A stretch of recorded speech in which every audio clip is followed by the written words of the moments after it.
Okubala essula 17.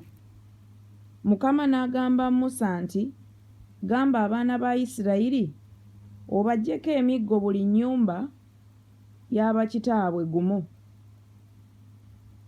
ku bakulu baabwe bonna ng'ennyumba z'abakitaabwe bwe ziri, emiggo 12. Wandiika erinnya lya buli muntu ku muggo gwe, era onoowandiika erinnya lya Alooni ku muggo gwa Leevi, kubanga buli mutwe gw'ennyumba z'abakitaabwe omuggo gunaaba gumu.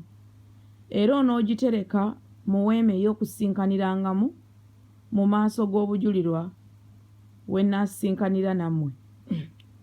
Olwokutaano kale olunaatuuka omuntu gwe nnaalonda omuggo gwe gunaaloka, nange nnaamalawo gye ndi okwemulugunya kw'abaana ba Isirayiri kwe beemulugunyizza. Musa n'agamba abaana ba Isirayiri abakulu baabwe bonna ne bamuwa emiggo buli mukulu gumu ng'ennyumba z'abakitaabwe bwe ziri, ng'emiggo 12, n'omuggo gwa Alooni gwali mu miggo gyabwe. Olw'omusanvu Musa n'atereka emiggo mu maaso ga Mukama mu weema ey'obujulirwa. Awo olwatuuka enkya Musa n'ayingira mu weema ey'obujulirwa, era laba omuggo gwa Alooni ogw'omu nnyumba ya Leevi nga gumeze ne guloka ne gusansula ne gubala amaloozi amagevvu.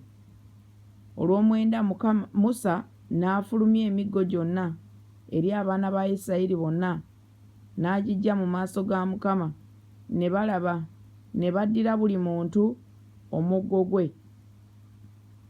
Mukama n'agamba Musa nti, zzaayo omuggo gwa Alooni mu maaso g'obujulirwa okukuumibwanga okuba akabonero eri abaana b'obujeemu, omalewo okwemulugunya kwabwe ku nze baleme okufa. 11. Musa bwe yakola bw'atyo nga Mukama bwe yamulagira bwe yakola. Abaana ba Isirayiri ne bagamba Musa nti, laba tuzikirira, tufudde, ffenna tufudde. Buli muntu